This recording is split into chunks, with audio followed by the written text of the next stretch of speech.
शकुनी की प्रतिशोध की कहानी। अच्छा, अब तुम्हें महाभारत की एक और अनोखी कहानी सुनाता हूं जो शायद कम लोगों को पता हो।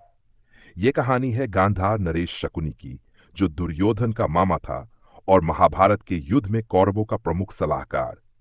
लेकिन क्या तुम जानते हो कि शकुनी ने कौरवों के विनाश की योजना क्यों बनाई थी? इसके पीछे एक गहरी और दुखद कहानी है।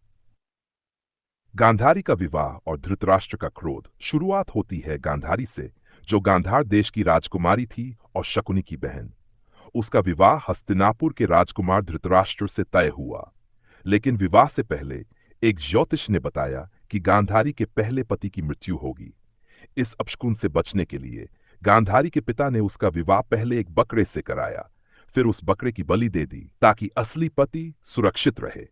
जब धृतराष्ट्र को इस बात का पता चला तो वे बहुत क्रोधित हुए। उन्होंने इसे अपने और अपने परिवार के प्रति धोखा माना। अपने अपमान का बदला लेने के लिए उन्होंने गांधारी के पिता राजा सुबल और उनके सभी पुत्रों को बंदी बना लिया। शकुनी के परिवार की यात्रा ने राजा सुबल और उनके 7 पुत्रों को कारागार में डाल दिया। उन्हें बहुत कम भोजन दिया जाता था, जिससे वे धीरे धीरे मरने लगे। राजसुबल ने समझ लिया कि उनका अंत निकट है, लेकिन वे चाहते थे कि उनका एक पुत्र जीवित रहे और कौरवों से इस अपमान का बदला ले। उन्होंने अपने सबसे छोटे पुत्र शकुनी को बचाने का निर्णय लिया। सभी भाई अपना भोजन शकुनी को देने लगे ताकि वह जीवित रह सके। मरने से पहले राजा सुबल ने धृतराष्ट्र से प्रार्थना की कि वे उनके एक पुत्र को जीवित छोड़ दें। धृतराष्ट्र ने यह अनुरोध मान लिया और शकुनी को रिहा कर दिया। शकुनी की प्रतिज्ञा और पासों का रहस्य। अपने परिवार की मृत्यु और कौरवों के अत्याचार से दुखी होकर शकुनी ने प्रतिज्ञा की कि वह कौवंश का नाश करेगा। उसने अपने पिता की हड्डियों से पासे बनाए, जो जादुई थे और उसकी इच्छा के अनुसार परिणाम दिखाते थे। शकुनी ने हस्तिनापुर में रहकर दुर्योधन के विश्वास पात्र बनकर उसे पांडवों के खिलाफ भड़काना शुरू किया।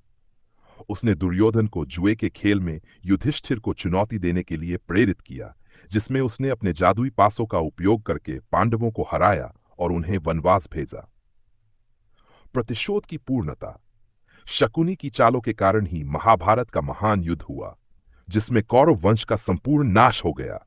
इस प्रकार शकुनी ने अपने परिवार के अपमान का प्रतिशोध लिया। सीख। इस कहानी से हमें यह सीख मिलती है कि प्रतिशोध की आग में जलकर व्यक्ति न केवल दूसरों का बल्कि स्वयं का भी विनाश कर लेता है। क्षमा और समर्पण का मार्ग ही सच्ची शांति की ओर ले जाता है। तो कैसी लगी यह अनसुनी कहानी?